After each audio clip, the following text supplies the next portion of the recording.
I got something to say, got something to say. My name is Rashid bin Qadir. Welcome to the Conversion to Islam podcast. You know, Islam is the fastest growing religion on the planet. So we wanted to create this space so that we can listen to and learn from those individuals who have embraced this tradition. Further, we want to educate those researching Islam. If you've taken your Shahada recently, we want you to know that you are not alone. And if you take your declaration of faith many, many years ago, God willing, this will recharge your spiritual battery. Assalamu alaikum rahmatullahi wa barakatuh. So we'd like to welcome everyone to another installation of the Conversion to Islam podcast. And so once again, we greet you in the tradition of Islam. Assalamu alaikum. And we start every event by praising Allah subhanahu wa ta'ala. So we'll start with A'udhu billahi minash shaitanir rajim. Qala rabbi sadri wa yassir li amri wa luqtatan min lisani wa ashhadu an la ilaha illallah wa ashhadu la sharika lah wa ashhadu anna Muhammadan abduhu wa rasuluh. We testify that there is no God but Allah and that Muhammad is his final slave and his messenger. Assalamu alaikum, brother. Wa alaikum assalam wa rahmatullahi wa barakatuh. All right, brother. So just give me your conversion story. You know, how long ago you converted, how you came into the deen, just the whole nine, inshallah. All right. So I'm going to tell my story in almost like two stages. So I have a convert story and then I have a revert story. So I'm 52 years old. So I took my Shahada back in 1995. Before that, so I need to tell you what happened led up to that. So, you know, I grew up as a Christian back in New Rochelle, New York, where I grew up. My mother used to force us to go to church every Sunday, like most people. But then when I was like 15, 16 years old, she gave me the choice. She was like, you don't have to go to church anymore. And that's before I changed my name. I was actually, my birth name is Anthony Campbell. So my mother was like, Anthony, you don't have to go to church anymore if you don't want to. I prefer if you go, yada, yada, yada. But you're grown now, so you can make your own choice. And of course, I was off and running. I mean, I went sporadically after that, but then fast forward, I go to college, and then like most young people in college, you're finding yourself, you're learning all this new stuff about the world and other people's. And I had a roommate. His name was Brian. I think he was from upstate New York, but he was from Jamaica. And he was like he was like a vegetarian. He was pretty smart kid, and he basically was you need to read some books and learn about yourself. And I was like, I'm not sure what you're talking about. And so he gave me he's like, well, here's these books, read them or don't read them, give them away, but whatever. And so it was a few books. And one was on Marcus Garvey.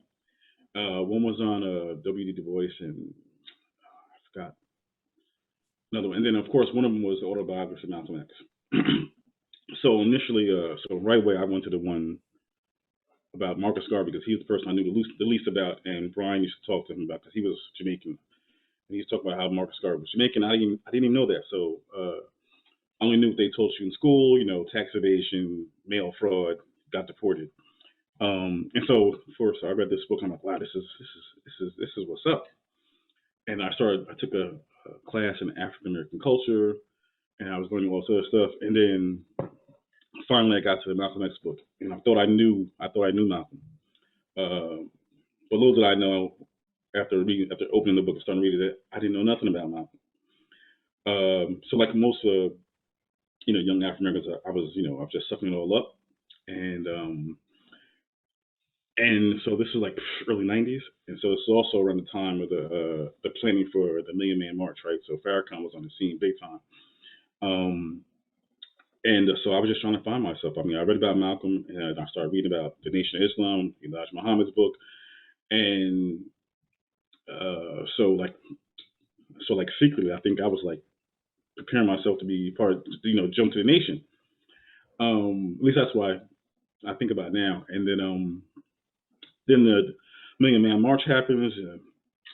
The Malcolm X movie comes out, and I'm just all in it. And I'd always had questions back when I went to church about Jesus and Jesus being the one and the Trinity, and how that didn't really make much sense to me.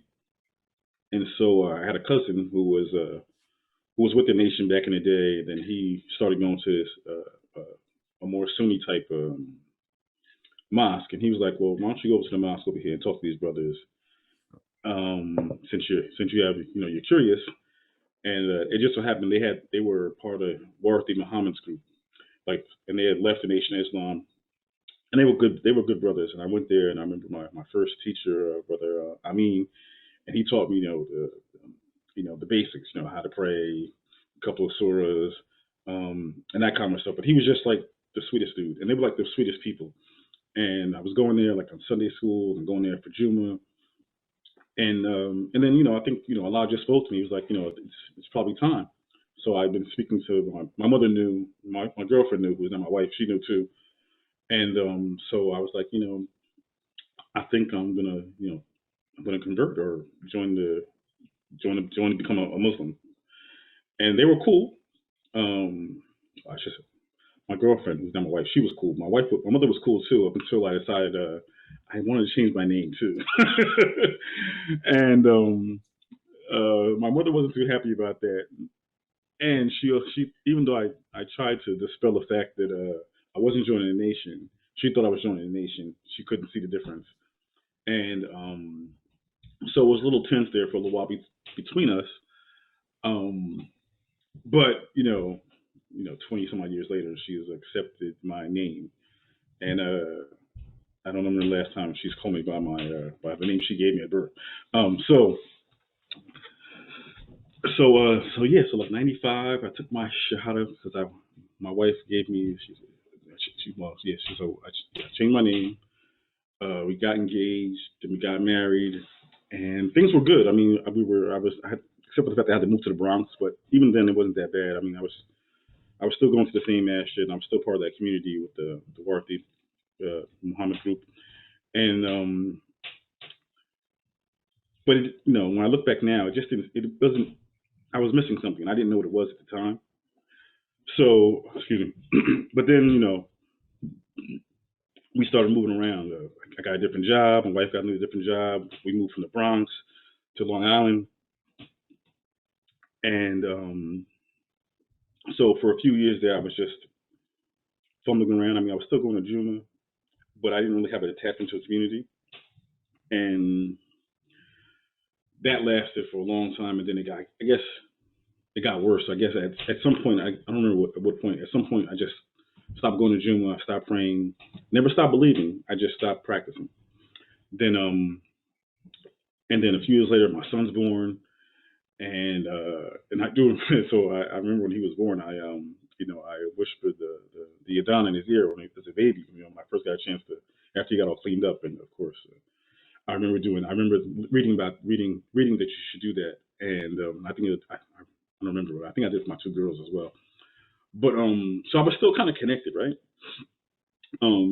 Internally, but just not probably externally. And then so that was my conversion, and then just before COVID, I was like, Rasheed, you're getting older. You gotta do better. I gotta be a better example to my kids, because not that I was off the rails or anything, because I went back to drinking, but I really wasn't going out, whatever that. I mean, I don't know. As a 40-plus-year-old person, there's not really going out, especially if you're married. But we didn't really go out that much. We just went out to eat, basically. But I knew spiritually I needed something more. So I started, I started opening the Quran again. I started reading here, a little reading there, and then of course, shake Google, you can find all the information you need. And so I just started, searching around, and then I came across Omar Suleiman. He was doing some nightly stuff with the Yakin group, and the brother he was working with, the black brother, I can't remember the guy, the black brother, Olaru, I think is his first name. But I know I'm getting it wrong. But anyway, I saw him. He was talking, and lo and behold, I think he's a little younger than I am. But anyway, he's still living in New York. He was down with the hip hop uh, generation, and but he was from Africa. But so I'm listening to him tell his story, and as he was a convert, I believe. Yes, I think he was a convert, or his. And so I was just listening to his story, and then he just made it so real. I was like, man, I see a lot of myself in him. And of course, he went all across the world to study and everything. And now he's big time shaking in Texas with the Omar Suleiman. Anyway, and I just loved watching those guys. So I just loved watching the exchange between those brothers. And I was like, I got to get back on the Dean. So I think just before that, month or two before the shutdown, I started praying again, and I was gearing myself up for Ramadan. I was like, this is gonna be the Ramadan of all Ramadans. I found the masjid almost walking distance from the house. I said, this is it. And of course, the shutdown comes. So this is where I say my reversion now. So I was ready. My wife saw me. My kids saw me. They was like, "Yo, Dad's down there praying." They didn't really know what Islam was about because they had never seen me practice it before. And then I told them I was fasting. They was like, "Fasting? What's that?" And I was like, "Yeah, I don't eat during the month of Ramadan. From just before sunup to sundown." And they was like, "Really? You're not gonna eat all day, Dad?" I was like, "No, I'm eat all day." And physically it was easy because during shutdown there was nowhere to go. There was nowhere to go. So I'm just online sucking up all this stuff, and then of course I don't know how, but somehow I ended up on Embrace's website, and I ended up on Embrace's website. Excuse me. And I don't think it was either Brother Daniel or Brother Kenneth. After some exchanges with them, somebody sent me a schedule of classes or events they took on, and I was like, what else am I going to do? I'm stuck, right? The kids stuck. We're all stuck. So I got on and I started, conversing with them, virtually, and it just ignited this newfound desire to better myself Islamically, to want to be a better example for my kids. I guess my wife as well. And so yeah, I think so. Since then, I just been on and running. Now, it's not. I'm not where I want to be, but I'm trying to get there. I mean, I still probably watch too much TV. I probably still waste too much time doing nothing. But where I am today is, light years of where I was before. Like, I hooked up also online. I think Imam LeBron was on Embrace talking about something, and he was like, I have a group, Mass New York Leaders Reconnect here in New York, and if you want to check us out, check us out. And I did, and then like out of the blue, he like called me. He was like, I'd like you to help me plan some stuff. And I was like, really, me? I was like, I don't know. I don't. Yeah, if you want, I can help you, but I don't know what you want me to do. I don't know anything. And so yeah, I think I started working with him, and like so now since last Ramadan, we've been reading the Quran every morning for a half hour a day, and we're on our fifth reading of the Quran since then. And so some days I don't do anything but that, but that's my connection, right? So I'm making connection. We read it in English right now. So I know if I don't do anything else all day or all week, I know for at least a half hour every morning, I'm in that class in Zoom reading the Quran with the other brothers and sisters, and it's just food for the soul, right? And of course, and so now so I'm splitting my time between Mass and Embrace and the classes, and just trying to better myself. I mean, I can't tell you how many books I've read since I started my second journey, my second journey. I read the Sirah of the Prophet. Read the Hadith. I'm reading about fiqh, and I'm reading all this stuff, and I'm trying to learn the stuff that I didn't learn when I first converted. And now I know that's what I was missing. I was missing the learning aspect. I really thought, without saying it, that once I took my shahada, it was over. It was going to be easy. I mean, just wait, go to heaven, right? But I didn't know, and it wasn't really fully explained to me, or I didn't see it, that it's about learning. It's about learning your deen and getting closer to Allah and learning more about Prophet Muhammad Sallallahu Alaihi Wasallam, and how important that is to the religion. Like, that is the religion, right? And so that's where I'm at. I mean, I'm not perfect. but that's where I'm at right now, and I'm trying to do better. Alhamdulillah, brother. That was mashallah. That was a beautiful, beautiful story. I think there's so many jewels and lessons inside of that. Alhamdulillah. But how would you say life was like before being Muslim? I know you didn't. It sounds like you didn't party a lot or drink or anything like that. But if you had to like do a comparison before and after, what would you say your life was like before being Muslim? Okay, so before taking my shahada, yeah, I went to the club. I was partying. I was out there. I had some women. I had some booze. I never did no hard drugs. I was wasting money on clothes, sneakers and stuff like that. Not like today's kids. So I don't want to say I was lost, but I was free. I was freewheeling, I guess. I didn't. I was aware of God, but I don't think I thought much about it. I mean, because I think when you're young, you don't think you're gonna die, right? You think you're gonna live forever. And even though somebody might die, even though there were some people my age who may have died, but I was like, dude was doing wrong. He was dealing drugs. So what do you expect? So yeah, I mean, but I was always kind of level-headed. Like, so I didn't, I wasn't out there trying to do dirt just to make some money. I was just really just trying to live and just try to enjoy life at that point. And so after my shahada, I think I started thinking. Obviously, you start thinking more about God and about your purpose in life and what's next and where do all these good blessings come from? Because I'm still not, but I wasn't rich. But I can't ever remember not having what I needed. I might not have had all these extras that I wanted, but I can't ever remember not having what I needed. Like, people have some horrible stories about missing their needs. Alhamdulillah, I don't think I in 52 years of my life I've missed a need. So I always thought, so I think more about that now than I probably did then. But so I always knew God was there. I just didn't know how to recognize it.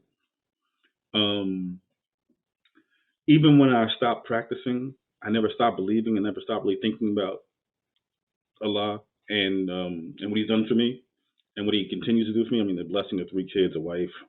I have a decent house.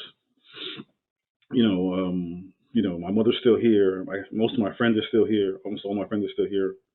So I knew I was blessed. I just didn't know how to show my gratitude, or I lost my way, so to speak. And then now since almost 2 years ago, I know where all my blessings coming from, and I know what I need to do to not forget that. To always be mindful of Allah, always have dhikr in your heart and in your mind and on your tongue, and be grateful because it could all come to an end. And of course, I guess it has to do with age too. I mean, the older you get, the more you think about, when you're not going to be here, and how and for me, it's how is my wife and my kids gonna get along and survive without me, right? So I think about that probably too much, but it's something I have to think about. And it's funny because I didn't. Imam at my masjid, he gave a khutbah about how Muslims are supposed to be thinking about death all the time, and I said, "Ooh, I can't do that. That's scary."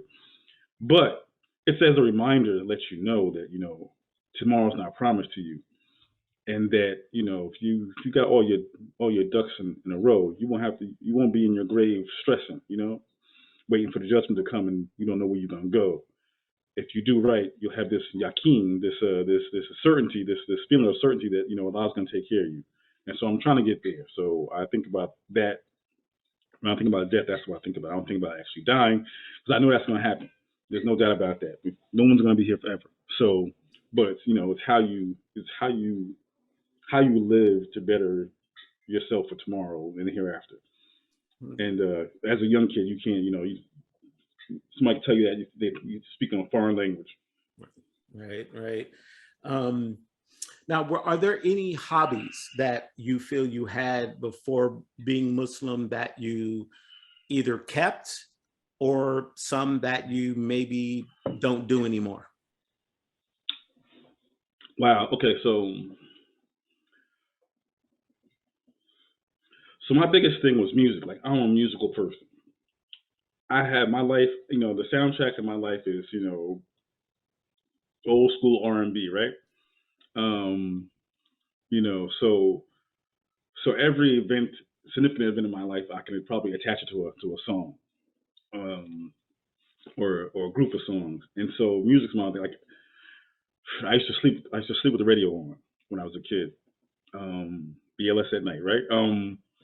So music was my thing, and I never played a music, I never played an instrument, but I hip hop, R&B, jazz, a little reggae, but not much. But those are my things, and so now, as as we understand as Muslims, music's not necessarily a good thing, and I understand the concept, and I understand the reason why, I understand the reason, but as a convert, not that that's an excuse, but as a convert coming from where I come from, I know that's a hard thing to just stop overnight. And I haven't, excuse me, I haven't met a, I'm sorry, and I haven't met a Muslim yet that said, yeah, I took a shahada on Friday and I stopped using music on Saturday, because I want to meet him or her, because that's hard to do. So I've greatly reduced the type of music I listen to. Even some of my favorite rap artists, if I happen to listen to it, I got to listen to the clean version, and so that's it. And then, so now hobbies that I'm sorry to say that I'm addicted to golf. So I love golf. I started golfing back in '99. I was like 29, 30 years old or whatever it was. I don't know what it was. And before kids, I was playing at least twice a week or going to a range. The only thing that's slowing me down right now is really kids, and the fact that I can't really give up a whole day to be on the golf course, because I got prayer, it's a lot to me. But in the summertime you can make it work, because those sometimes those in between salats is enough to get you at least 9, and you could justify 18 and make Toba afterwards. I'm just gonna keep it real with you. So, and I guess my wife and my kids will probably tell you I'm a sports nut. I mean, there's not a sport that doesn't come on ESPN that I don't at least give an eye to. I was just showing my wife the other day. I was in here in tag. It was like professional tag. I said, man, I had enough. Professional tag.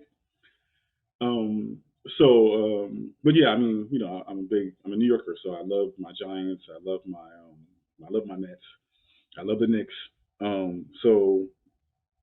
But I don't watch as much of that anymore, because I'm trying, when those things come on, I'm trying to learn something as well. And so I have to choose. It's about balance. And so I know, I got to spend time with the kids. I got to spend time with the wife. I got to spend time with myself. So there's really not a lot of extra time to do a lot of extra stuff. But so when I can, I do the things I like to do. But I don't do them, crazy. I mean, so those are my hobbies. I mean, I probably should take a painting or something, but I'm not interested in that. I'm not an artistic type of person. Alhamdulillah. Now, I definitely feel you on the music, because I come from a musical family. On my mom's side in church, there are a lot of piano players and singers. On my dad's side, a lot of drummers. And I, was always pulling out albums and reading that back in the day, read the album cover. Yeah, I want to right. know who the drummer is, who the keyboard player. Right. Dude played drums for, so I'm that guy, and my kids are the same. So yeah, music is a very, although there is a questionable thing, but I'm with you there, man. And we're the same age, so I'm sure we're, pretty much into the same bands. So at the end of the day, what do you think it was that made you take Shahada, like your first time around? What is it? The second time makes sense. You sort of woke up and just sort of realized, oh, I know this, I'm going to start practicing it. But the first time around, what do you think it was that made you take Shahada? It was the search for the why. Like, why am I here? What am I supposed to be doing in my life? And I didn't get that answer when I thought I was a Christian, and I didn't get an answer when I thought I was just learning all this history about Black people. But I felt something when I learned a little bit about Islam and the Prophet Muhammad. When I thought about that and I learned, these little stories, or I was told these stories, it sort of made sense, and it kind of quieted my curiosity, I guess. Um, but like I said, there was something else that was missing. Like I didn't get, there was a disconnect. I didn't get that there was a disconnect, and I didn't understand this the thirst for knowledge. I didn't understand that, and I was still young too, and I probably wasn't asking the right questions to the people who I thought had knowledge around me, or to be honest with you, I don't think the people the first community I was with, I don't think they had the answers to questions, and I didn't know who else to get them from. Like they were new in the faith, not new, they were new in the faith in the sense they were in a new community. So there was, like my imam, my first imam, like I don't think he spoke Arabic. Like he probably knew a couple more surahs than I did, but not that you have to know Arabic to be a person of knowledge, but you understand what I'm saying. Yeah. And I didn't hear them talking about hadith there. I didn't hear them talk about fiqh. I didn't hear them talk about any of the schools of knowledge or thought. I just heard them talking about the Quran and Warith Muhammad, and so there was a disconnect. So I didn't get it. And so that's probably what led me to believe that I'm good. I'm just I'm just a stone throw away from salvation because I'm here with these Muslims. I took my shahada. What else is there? I didn't know there was so much more. And so that's what it was. It was I was trying to figure out why am I here and what's my purpose in life, because I knew it wasn't just to make money and to buy a house and buy a car, or to compete with my neighbor, see who has the bigger house, the bigger car. Like it had to be more than just money. I knew I knew it wasn't just the money. It had to be something else. And the other thing was like, so what is it? And of course, you learn that. I learned it over time. It took me a while to get it, the Islamic principles behind it. And of course, Allah says, He made the man and jinn to worship Him. And literally, I didn't even hear that until a couple of years ago. Like I never heard that phrase before. Maybe I missed it when I read it. But that's what happens when you don't sit with people of knowledge, right? And I wasn't with anybody. I mean, I didn't feel like I was with somebody of knowledge. And if they said that to me back, 25 years ago, whatever, it didn't click. But it's clicking now. It's like every day it's clicking. So, what do you think is your favorite part about being a Muslim? Favorite part about being Muslim? That's interesting. I think the favorite part about is the brotherhood. Like, I remember you probably remember the scene too, and Malcolm X, where he's on Hajj with all these different colored people, and he's like, this is what true Islam is about. And like once again, like when I was with that first community, it was all African Americans. There might have been one or two Arabs in there, but I don't remember. But once I moved out here, it was like 360. I was the only African American, and there was a whole hundreds and hundreds of Arabs. So I didn't relate to them, like I probably should have or could have. But then fast forward to now, like Imam LeBron Spanish, Daniel is white. You're from Sacramento. With Imam LeBron, this guy James, he was Chinese.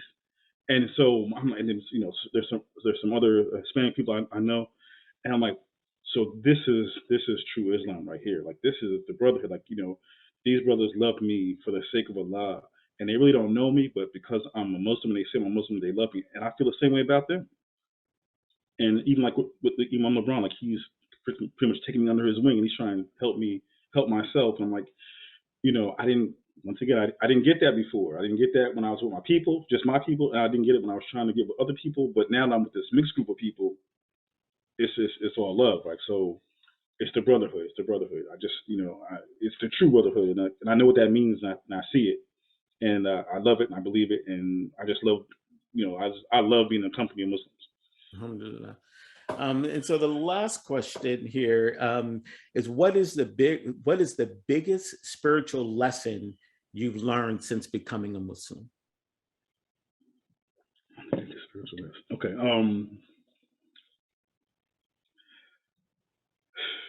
So I know I'm going to mess this up, but Allah loves the things you do consistently, small things you do consistently.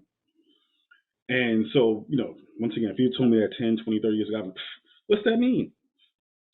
But I know it now because, when I first, before I was trying to learn all I could learn when I first converted, but it didn't seem like it seemed like they had enough to teach me. And then I went to all over the world and I couldn't find anything. But now I'm like, I've been taught and I'm learning that, you know what, little by little, you got to walk before you can run. And that, I think what kept me coming back to Islam sooner was the fact that I didn't think I was Muslim enough. I didn't think I was smart enough. I didn't think I had enough knowledge. I couldn't speak the language. So I said, I use these as all examples to keep myself from Allah.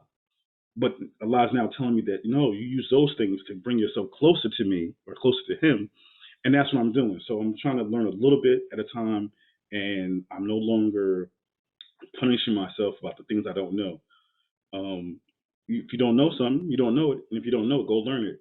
And I know that I don't have to learn all overnight. I don't have to be, super Muslim overnight. And that so that's what I've learned. I've learned that you got, go, the Prophet was, it was 23 years. And so if it took him 23 years to create a nation, it's gonna take me a little more effort to learn all I want to learn. And then, of course, I also know that, and I've said this before, I try to explain to my son who's 16, is that, the more I know, the less I know, and the less I know I don't know, because I'm never going to learn it all, and you can't.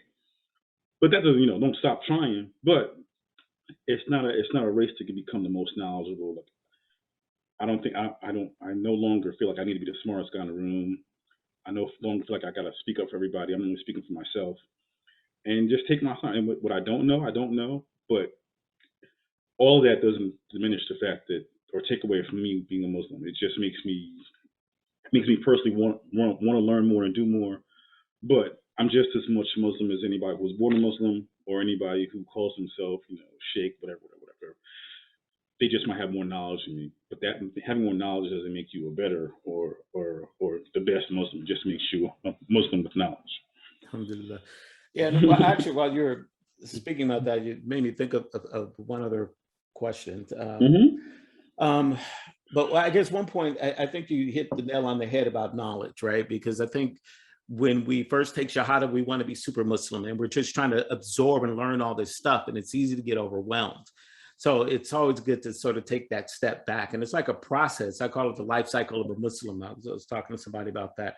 You sort of take Shahada, then you want to learn all these things, then you sort of settle down, then you die, right? But there's steps in between, of course.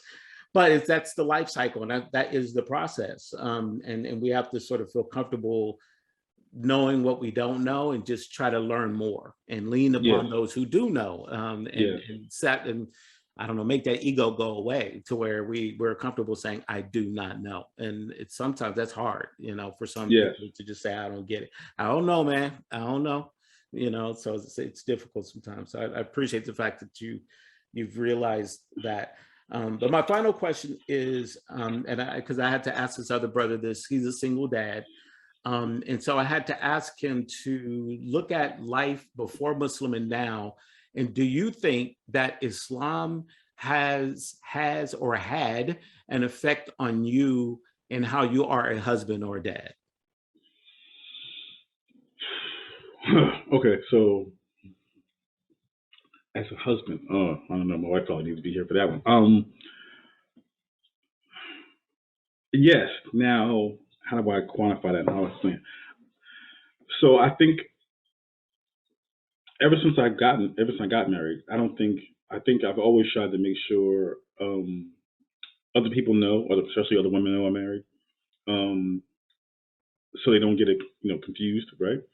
And that And then more importantly, I guess, I've always tried to make sure I kept myself out of situations with women that could be um, misunderstood. So so I don't have any female close friends. I mean, I have associates, some sisters I might know, or whatever. But and I didn't, I didn't like it, or I don't like it. I didn't like it before, um, but I understand it now. So I'm more conscious of it now, and I understand, the etiquette between men and women in Islam. So I try to make sure I don't ever skirt that or violate that.